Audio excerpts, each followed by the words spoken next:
Stock ডেলিভারির weekly report নিয়ে আলোচনা করব এই ভিডিওতে। আমি সুররঞ্জন গঙ্গোপাধ্যায় আপনাদের সবাইকে স্বাগত জানাচ্ছি শেয়ার মার্কেটের লেটেস্ট নিউজের এই ভিডিওতে। চলুন ভিডিওটা শুরু করি। দেখুন, মার্কেট এখন ডামাডোল অবস্থা। তো এই ডামাডোল অবস্থাতে বড় বড় ব্যক্তিরা তারা কি ভাবছেন, কোন ধরনের স্টকগুলোতে তারা ইনভেস্ট করে আপনার হোল্ড করছেন এবং ডেলিভারি করছেন, ডেলিভারিতে নিয়ে গেছেন ডেটাগুলোকে, স্টকগুলোকে সারা সপ্তাহ ধরে তার বিশ্লেষণ করব। আমরা নিফটি 50 স্টক দেখব, অর্থাৎ নিফটি যে 50টা স্টক তার মধ্যে 10টা কোন স্টক সেটা সম্পর্কে জানব। আমরা জানব মিড ক্যাপের 150-র মধ্যে, আমরা দেখব স্মল ক্যাপ 250-র মধ্যে, আমরা টোটাল 500-এর মধ্যে স্টক দেখব, আমরা টোটাল মার্কেটের মধ্যে স্টক দেখব এবং এফএনও সেক্টরের স্টক দেখব। তো চলুন আমরা চুলচারা দেখি যে কি করতে চাইছে বড় বড় ইনভেস্টররা, কোন দেখে নিয়ে যেতে চাইছে। যদি আপনারা আগের সপ্তাহের ভিডিও দেখে থাকেন, আমি আপনাদেরকে বারে বারে বলেছি যে আপনারা নোট করে রাখুন, যে স্টকগুলো আগের সপ্তাহে দেখানো হয়েছে সেগুলোকে আপনারা নোট করে রাখুন। তাহলে দেখবেন বিষয়টা অনেকখানি আপনাদের কাছে পরিষ্কার হবে যে এই সপ্তাহে কি চেঞ্জ হলো কি না হলো। তো ঠিক আছে, আমি এবার থেকে এই যেহেতু মাসের এটি প্রথম, সেই মাসের প্রথম থেকে আমি নিজে সেগুলোকে স্টোর করব এবং তুলনামূলকভাবে রেজাল্টগুলো আপনাদেরকে দেখাবো। কারণ আপনারা কতখানি দেখছেন না দেখছেন আমি জানি না, কিন্তু আমি সেটাকে করব এই মাসের প্রথম থেকে। তো চলুন প্রথমেই নিফটি 50 স্টকগুলোর মধ্যে যদি দেখেন তাহলে দেখবেন 10টা কোন স্টক যেখানে বেশি পরিমাণ হয়েছে। প্রথমটা দেখুন 71% কাছাকাছি এবং শেষেরটা দেখুন 61% কাছাকাছি। মোটামুটিভাবে 61-65% কিন্তু মোটামুটি বেশ কিছু স্টকে হোল্ডিং থাকে, সেটা কোনো বড় ব্যাপার নয়, তার থেকে বেশি।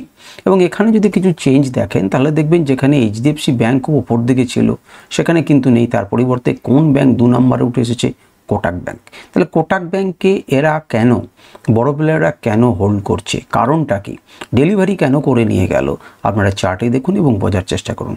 দ্বিতীয় দেখুন যে ব্যাঙ্কটি রয়েছে সেটি হচ্ছে এইচডিএফসি ব্যাঙ্ক এবং শেষকালে একটি ব্যাঙ্কে ঢুকে রয়েছে সেটি হচ্ছে অ্যাক্সিস ব্যাঙ্ক। আপনারা যদি খেয়াল করে দেখেন তাহলে আইসিআইসিআই ব্যাঙ্ক কিন্তু ছিল, কিন্তু এক্ষেত্রে কিন্তু এই ব্যাঙ্কটি নেই। অর্থাৎ 10টি স্টকের মধ্যে 3টি স্টক কিন্তু ব্যাঙ্কিং সেক্টরের স্টক। একদম প্রথমে যে রয়েছে সে সাধারণত প্রথমে কোনোদিনই এখনো পর্যন্ত আসেনি, সেটা হচ্ছে power grid corporation of India. দেখুন 4,75,00,000 স্টক কিন্তু কি করেছে, ডেলিভারি করা হয়েছে। ট্রেডেড হয়েছে 6,39,00,000, তার মধ্যে 4,75,00,000, প্রায় 71% কিন্তু ডেলিভারি এই সপ্তাহের মধ্যে। তাহলে এই সপ্তাহে এই সপ্তাহটাকে আইডেন্টিফাই করুন, ডেলি ক্যান্ডেলে যান এবং দেখুন যে কোন কোন জায়গাতে এটা নিয়ে যাওয়া হচ্ছে, প্রাইসগুলো কেমন করে হোল্ড করছে, আদতে কি প্রাইস কমে গেছে বলে হোল্ডিং করেছে, না এখানে কোনো প্রাইস অ্যাকশন তৈরি হচ্ছে, আপনারা সেগুলোকে একটু মন দিয়ে দেখুন।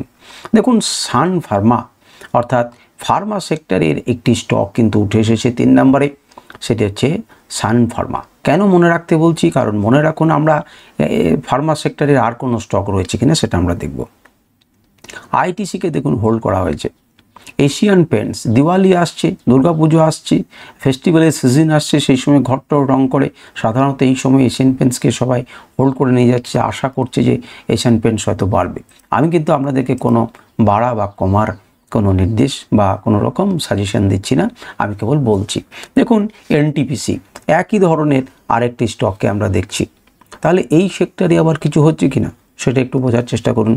অ্যাপোলো হসপিটাল উপরে উঠে এসেছে, এর আগেও 1-2বার এসেছে, এমন নয় যে আসেনি তা নয়। ইটারনেলকে টপ 10 লিস্টে এই প্রথম দেখা যাচ্ছে। আমি যতদিন থেকে অ্যানালিসিস করছি বা আপনাদেরকে দেখাচ্ছি, আপনারা কতটুকু দেখেন না আমি জানি না, কিন্তু ইটারনেল প্রথম আসছে। কেন আসছে বলুন তো? ফেস্টিভ সিজন আসছে, এদের প্রতি অর্ডার বেশি হবে বলেই কিন্তু হয়তো ইনভেস্টাররা বুঝছেন যে এর ব্যবসাপাতি ভালো হবে এবং এর দাম বাড়তে পারে, এরকম আশা করেছেন বলেই তো ডেলিভারিতে এই স্মার্ট মানিরা করেছেন এবং ডেলিভারি করছে এবং টপ 10 উইকলি ডেলিভারি স্টকে কিন্তু জায়গা করে নিয়েছে। এইভাবে কিন্তু আপনাদেরকে ভাবতে হবে এবং অ্যানালিসিস করতে হবে। এরপরে আমরা যেটা দেখব সেটি হচ্ছে আপনার টপ 10 উইকলি ডেলিভারি স্টক, সেটি হচ্ছে 1 থেকে 5 সেপ্টেম্বর যেটি হয়ে গেল, সেটা হচ্ছে mid cap Nifty 150। Mid cap 150 মধ্যে কোন স্টকগুলো রয়েছে খুব গুরুত্বপূর্ণ। সারা সপ্তাহের মধ্যে আমরা কি দেখছি, প্রথম নাম্বার হচ্ছে যে রয়েছে সেটা দেখুন ইউনাইটেড ব্রিউয়ারিজ। তো সেখানে 76%, ওখানে ছিল মনে রাখবেন 71%, এখানে দেখুন 76%-এর বেশি হোল্ড করা হয়েছে। টাটা কমিউনিকেশন, ম্যানকাইন্ড ফার্মা, তাহলে ফার্মা সেক্টরের একজন উঠে এসেছে, আবার ম্যানকাইন্ড ফার্মাকে আপনি পাচ্ছেন সেটা প্রায় 70%-এর কাছাকাছি হোল্ড করেছে। আপনি দীপক নাইট্রেট বুঝতে পারছেন, কেমিক্যাল একটা স্টক। ডালমিয়া ভারত, দেখুন প্রথম দীপক নাইট্রেট এসছে, ডালমিয়া ভারত এসছে, ম্যানকাইন্ড ফার্মা এসছে, আমার মনে পড়ছে না টাটা কমিউনিকেশন। আচ্ছা, আপনারা বলতে পারেন, কমেন্টে একটু লিখুন দেখিনি যে এই কোম্পানিটি কেন উপরে এলো। ফেস্টিভ সিজনের কথা চলছে, ফেস্টিভ সিজনে আর কি বিক্রি করে, কী সেল করে, কিসের জন্য বিখ্যাত, তাহলে তার সেল কি বেশি বাড়বে বলে লোকে মনে করছে, যাতে এই রকম সিজনে এটিকে ভালো জায়গাতে তারা কিনে রাখছে। একটুখানি আপনারা নিজেরা বিচার করুন এবং কমেন্টে লিখুন। AIA ইঞ্জিনিয়ারিং, এটি আগেও ছিল, এখন এসছে। বালকৃষ্ণ ইন্ডাস্ট্রিজ কিন্তু নতুন ঢুকলো। সাফলের ইন্ডিয়া আগেও এসেছিলো, সিঞ্জিন ইন্টারন্যাশনাল আগেও এসেছিলো। অজন্তা ফার্মাকে দেখুন, তাহলে অজন্তা ফার্মা, ম্যানকাইন্ড ফার্মা, ওখানে সান ফার্মা। মিড ক্যাপে দুটোকে বেশি করে হোল্ড করা হচ্ছে, আর আপনার যেটা আমাদের নিফটি 50 সেখানে কিন্তু সান ফার্মাকে করা হচ্ছে। অর্থাৎ আপনি ডেটা থেকে কি বুঝতে পারছেন, দেখছেন ফেস্টিভ্যালের সময়ের জন্য কিছু ভাবনা চিন্তা করছে লোকজন, বড় প্লেয়াররা, এবং তার সঙ্গে সঙ্গে ফার্মাসিউটিক্যালে কিন্তু একটা ইনভেস্টমেন্ট হচ্ছে। এবারে স্মল ক্যাপ 250কে আমরা দেখি যে স্মল ক্যাপের মধ্যে কোন কোম্পানিগুলোকে নিয়েছে। দেখুন সিন্ডার ইলেকট্রিক ইনফ্রার আগেও ছিল, রিলায়েন্স পাওয়ার, তো পাওয়ার সেক্টরের দেখুন ওপরে ছিল, এখানেও পাওয়ার সেক্টরের একটা মিড ক্যাপে নিয়েছে, হিউজ পরিমাণ 100% হোল্ড করা হয়েছে। টাটা টেলিসার্ভিসেস মহারাষ্ট্র, বছরের পর বছর বলবো না, মানে কয়েক সপ্তাহ ধরে এই কিন্তু আমাদের লিস্টে রয়েছে। টিমকেন নতুন এন্ট্রি নিয়েছে, স্মল ক্যাপের টিমকেন কি করে, কেন? আচ্ছা, রেনবো চিলড্রেন্স মেডিকেয়ার দেখতে পাচ্ছেন, ফার্মা সেক্টরের কাছাকাছি একটা সেক্টর। আচ্ছা, এরপরে দেখুন এইটা কি করে বলুন দেখিনি, সুন্দরম ফাস্টনার, এইটি কিন্তু প্রথম এন্ট্রি নিল। কেন এন্ট্রি নিল? 71% কিন্তু হোল্ড করা হচ্ছে এই সপ্তাহে। কেন? এ কী জন্য গুরুত্বপূর্ণ হলো আমরা একটু দেখুন। এবার দেখুন অ্যাপেল দেখুন নতুন এন্ট্রি নিল। খাজারিয়া সিরামিক্সের আগে ছিল, ঘর বাড়িও তো অনেকে করবে, যে শুধু রঙই তো করবে না, এই সময় দেখবেন সবাই একটু ঝাঁ চকচকে করলো, কিন্তু খাজারিয়া সিরামিক্সের কিন্তু চাহিদা বেড়েছে। ইন্ডিয়া মার্ট কেনাকাটা ভালো হবে বলে নিচ্ছে, এবং SBFC ফিনান্স এটাও নতুন এসছে। সুতরাং আমরা এখানে স্মল ক্যাপ 50-তে স্মল ক্যাপ যে নিফটি 250 রয়েছে, তার মধ্যে আমরা কিছু ফার্মার ছোঁয়াও দেখলাম, এবং সিজনাল কিছু ছোঁয়া কিন্তু আমরা দেখতে পাচ্ছি। FN স্টকে নতুন কিছু করে বলার নেই, ওই 150-র মধ্যে যেগুলো ছিল মিড ক্যাপ, তাদের মধ্যে সব লিস্টে বউ আছে, সুতরাং এগুলোকে নিয়ে আলোচনা করছি না। টোটাল যে আমাদের নিফটি 500-এর যে ওয়ার্ল্ড, সেই নিফটি 500-এর মধ্যে বড় প্লেয়াররা কী ভাবছে, এর মধ্যে সব উপরের দিকে চলে গেছে, আমরা সবকটাই উপরে তুলনা করেছি, কিন্তু তুলনামূলকভাবে একটা অ্যানালিসিস করব। তার মধ্যে দেখুন সিন্ডার ইলেকট্রিক ফার্মা, সেটি 100%, রিলায়েন্স ফার্মা, টাটা, তিনটেই কিন্তু আমরা স্মল ক্যাপ মিড ক্যাপ থেকে আমরা দেখে নিলাম। দ্বিতীয় দেখুন টিমকেন এসেছে, UVL আপনার কিন্তু লাইনে এসেছে সবারই ওপরে। তারপরে দেখুন রেনবো চিলড্রেন্স মেডিকেয়ার পার্সেন্টেজের হিসেবে কিন্তু উপরে রয়েছে। সুন্দরম ফাস্টনার তুলনামূলকভাবে উপরে রয়েছে।